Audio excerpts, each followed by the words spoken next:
In today's video, I am going to be breaking down Evan Mobley into the low post and his low post moves and skills. So let's get down, let's check them out. But first, really quickly, make sure to go check out all of the equipment that I use down in the description below. Okay, so in this first move, he's able to receive that ball. First, he pivots to see what the defense is going to do. Then he does a couple of pound dribbles into his player, does a quick jump stop, and then goes up for the nice floater. Now, let's go and break this down. First off, when you receive that ball, you don't just want to go into your post moves. You want to be able to scan your surroundings, see what's happening. Are you going to get a double team from this side? Are you going to get a baseline double team? Are you going to get a double team from the top? Are you going to get a double team at all? You really want to know.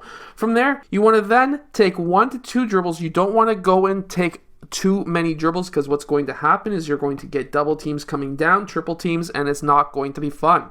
So you want to be able to take only a couple of dribbles. Here, he takes 2 dribbles towards his defender, and then he does a quick jump stop in the middle of the key. This is a very smart plan, because now he can go up, he knows he's got the room, and he's able to go up for a shot that he feels comfortable taking. This next clip is out. I call this the mid post. He's not in the low post, he's in the mid-range area. He keeps that ball above his head, and then he swipes through for a jab step. Now watch this. He already has that foot out there. He doesn't move that foot into a jab. He then uses that to push off of, and then he is able to take that dribble, and he's able to attack the right side of that player. That player then tries to cut him off, which in my opinion is a mistake, because Evan Mobley is then going to go and attack the opposite direction. This is another 2 dribbles towards the baseline. He then has a baseline defender. You always want to be scanning your surroundings. See what's happening.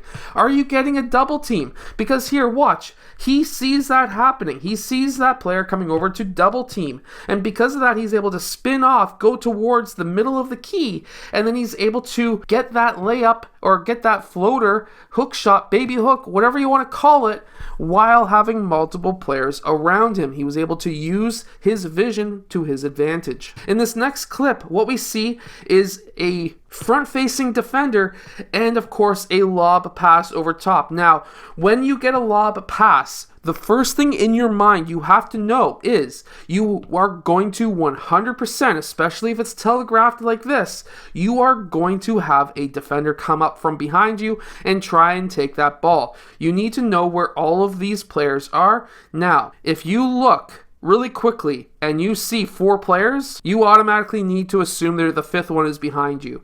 And that's what he does here. He's able to spin off, power dribble, hop step. This is very key, and then goes up for the dunk. Why is this key? Well, he lands, power dribble. You can power dribble. It's 2-hand dribble, and then you can hop into 2 feet, and then you can go up for the dunk. Now, really quickly, for those thinking this is a double dribble, you're allowed to start your dribble any which way you want, 1 or 2 hands, and that's what a power dribble is. And then, of course, hop into it. The hop is going to be for stability. If this player wanted to try and actually block his shot and not try to swipe down low, then that 2-footed jump would allow him to have the power, strength, and stability to still finish with a dunk. So here he actually gets the ball into the low post, but he gets a triple team. This is huge, because now what does a triple team mean? It means that you have multiple players on your team open because there's 3 people on you. Find the player who's cutting back door and absolutely hope that he smashes that thing down on his opponent, because that would be just amazing. So this next move, pound dribble into his defender, then he slightly carries the ball. You can do this, but you just cannot have your hand on the bottom half of that ball. So as long as you keep that hand on top of the ball, you can do that. Makes the defender think that you're going to spin that way.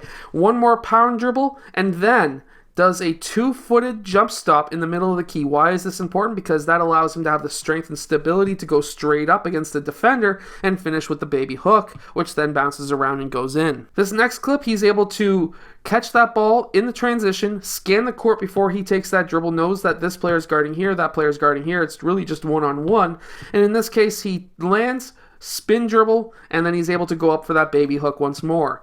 This next clip is another good one. Pound dribbles into his defender. That's a very strong defender, by the way. And then he's able to go baseline. Watch this. This is very good. So he's able to go baseline, jump stop 2 feet angled towards the rim. Why is this important? Because now he can go up to the opposite side, or technically the same side as he started from, and finish with the reverse. So watch this. Pound dribble baseline, jump stop. Could be out of bounds, potentially. Who knows? It's kind of a weird angle, but he's able to push back towards the angle where he started, and he's able to get that reverse on a very strong post defender. Now, this is not necessarily a post move, but it's a move that does end up in the low post. He drives, fake shot, and then he goes up for the baby hook. I think this is actually one of his go-to moves, is the baby hook. He attacks, jump stop. Why is that jump stop so important? Well, let's see. When you jump stop, he now can use either foot as a pivot. That is his gather, which means that he can now fake that shot, turn back around, and then he's able to go up for that baby hook. This is a very good move that every single low post or even big man, even guard, needs to learn how to use. Evan Mobley is going to be one of the top 3 draft picks this year in the NBA draft. I hope that he has a fantastic career, and I hope that this video helps you better in the low post. If it has, hit that like button, subscribe, go check out all of the equipment that I use down in the description below, and I'll see you guys again next time.